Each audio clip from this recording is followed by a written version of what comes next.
Coba bayangkan, 1 dekade dari sekarang, setiap lurah, camat, bahkan pejabat-pejabat di kementerian, semua diisi oleh orang-orang berseragam loreng.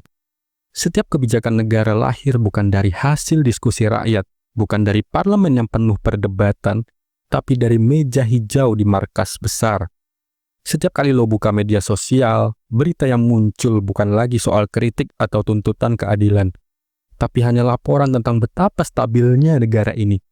Kritik hilang, suara rakyat redup, dan negara kembali dikendalikan oleh tangan besi yang memeluknya terlalu erat sampai akhirnya mencekiknya perlahan-lahan. Dikuasai oleh fasis militer yang sewenang-wenang menginjak-injak hak rakyat, menginjak-injak kita semua. ABRI. Itulah yang terjadi selama puluhan tahun di era dui fungsi ABRI. Sebuah sistem yang kalau kita mau jujur dan sedikit lebih berpikir kritis, lebih banyak melahirkan luka daripada membawa manfaat. Sebuah sistem yang memberikan ruang bagi militer untuk masuk ke semua lini kehidupan. Bukan hanya sebagai penjaga keamanan, tapi juga sebagai penguasa. Sebagai pembuat kebijakan, sebagai hakim, bahkan sebagai eksekutor. Dan sekarang, di tengah hiruk-pikuk politik yang penuh intrik ini, ada suara-suara yang mulai menggema. Seolah-olah dui fungsi ABRI adalah sebuah warisan yang patut dipertimbangkan untuk dibangkitkan kembali. Tapi sebelum kita bicara lebih jauh, mari kita buka kembali lembaran sejarahnya.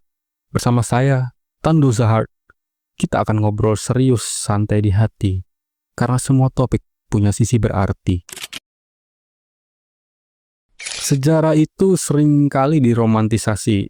Orang suka lupa bahwa kekuatan yang besar, kalau dibiarkan tanpa kendali, pada akhirnya hanya akan berakhir menjadi alat pemuas ambisi. Militer di Indonesia lahir bukan sekedar sebagai alat perang, tapi juga sebagai alat perjuangan politik. Sejak awal kemerdekaan, tentara kita bukan hanya bertempur di medan laga, tapi juga duduk di kursi pemerintahan. Bahkan, Bung Karno sendiri pernah berkata bahwa tentara bukan hanya alat negara, tetapi juga alat revolusi. Itu sebabnya di era 50-an, posisi militer mulai menguat, bukan hanya sebagai penjaga keamanan, tetapi sebagai pemain utama dalam panggung politik nasional.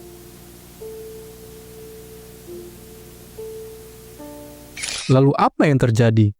Ketika Orde Lama runtuh dan kekuasaan beralih ke tangan Soeharto, militer mendapatkan panggung yang lebih besar lagi.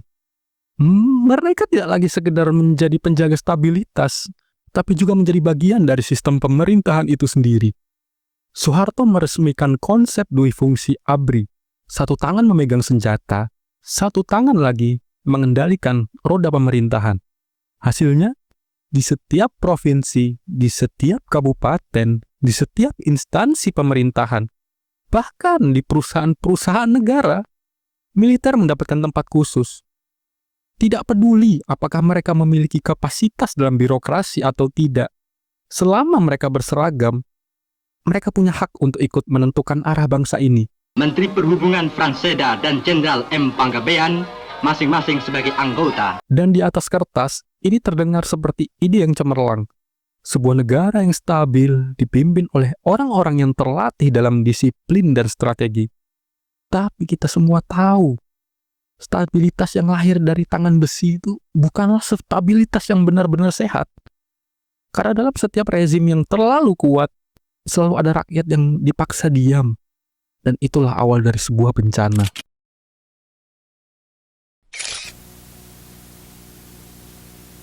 Ada satu hal yang perlu kita sadari ketika bicara soal dui fungsi ABRI, bahwa sistem ini bukan sekedar pembagian tugas antara sipil dan militer, bukan sekedar strategi untuk menjaga ketertiban, tapi ini adalah jantung dari sebuah mesin kekuasaan yang bekerja secara sistematis. Karena ketika militer diberikan ruang di dalam pemerintahan, mereka tidak hanya menjadi bagian dari sistem, mereka mengendalikan sistem, dan di dalam dunia yang dikendalikan oleh militer, ada satu hukum yang berlaku. Kepatuhan adalah segalanya. Dan perbedaan pendapat adalah sebuah ancaman. Tepatnya tanggal 31 Maret 1978 di Istana. Lo pernah dengar nggak kalimat, yang penting negara stabil, rakyat aman, ekonomi lancar? Kalimat ini sering dipakai untuk membenarkan sistem otoriter. Tapi pertanyaannya, stabil buat siapa? Aman buat siapa? Lancar buat siapa? Di era Orde Baru, stabilitas yang mereka bicarakan itu bukan stabilitas yang lahir dari kesejahteraan rakyat. Bukan stabilitas yang lahir dari kesepakatan sosial yang adil. Bukan. Stabilitas ini lahir dari ketakutan, dari represi, dari kesadaran bahwa kalau lo bicara terlalu banyak, kalau lo mengkritik terlalu keras, kalau lo menantang sistem ini, maka lo bukan lagi warga negara, tapi lo adalah ancaman bagi negara.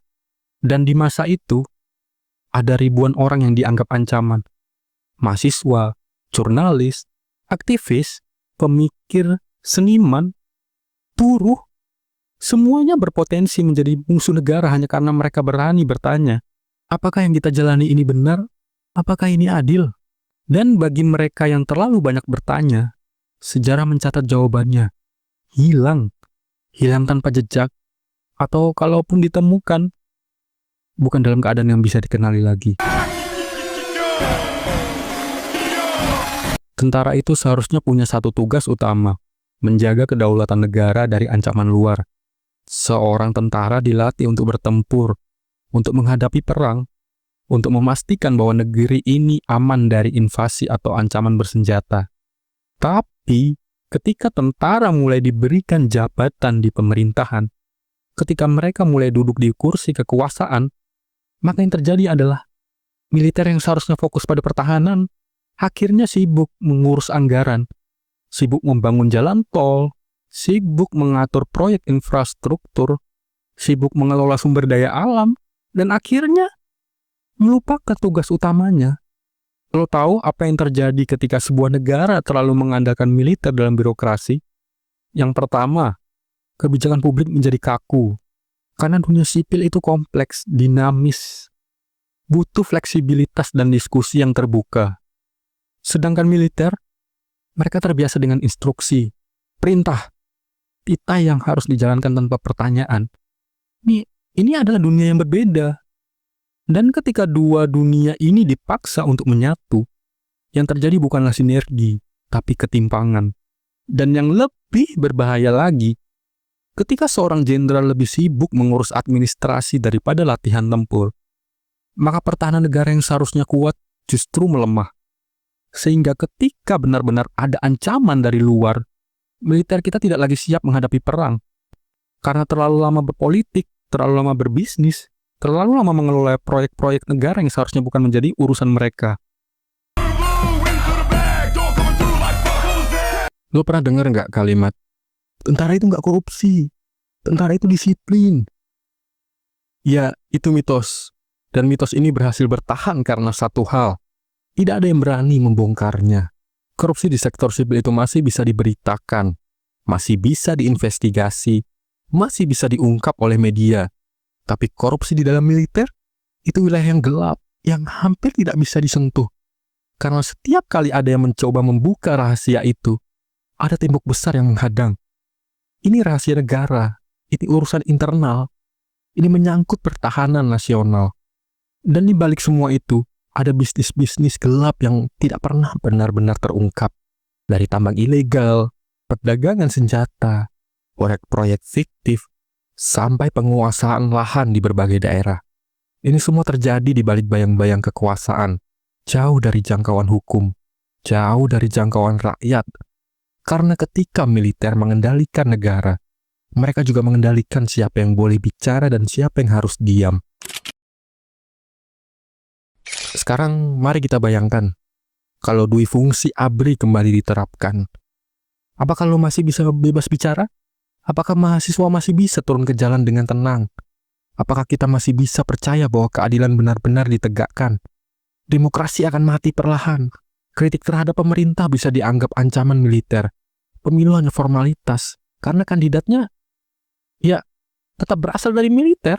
Demokrasi hanya akan menjadi kata-kata kosong dalam buku sejarah. Ekonomi bisa kacau. Investor akan takut masuk karena sistem terlalu militeristik. Bisnis swasta bisa terganggu karena intervensi militer. Dan ujung-ujungnya, rakyat yang paling menderita. Sejarah bukan sekedar catatan di buku. Sejarah adalah saksi bisu dari setiap tangis yang tak terdengar, dari setiap teriakan yang dibungkam, dari setiap nyawa yang hilang tanpa nama. Sejarah adalah cermin yang menunjukkan siapa kita sebenarnya dan kemana kita akan pergi jika kita memilih untuk buta. Di masa lalu, negeri ini pernah jatuh ke dalam kegelapan, di mana kebenaran hanya bisa dibisikkan, di mana keadilan hanya untuk mereka yang berkuasa, di mana rakyat hanya menjadi penonton dalam panggung besar yang dikendalikan oleh segelintir orang di balik meja kekuasaan. Kita sudah pernah ada di sana. Dan jika kita tidak waspada, kita bisa kembali ke sana.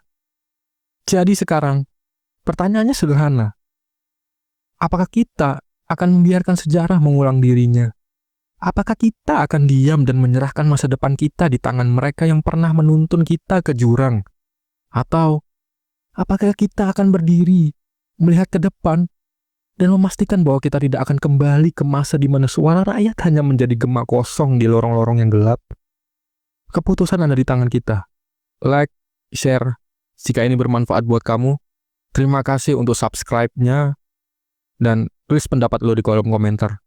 Mari kita diskusikan ini bersama, and see you on next video.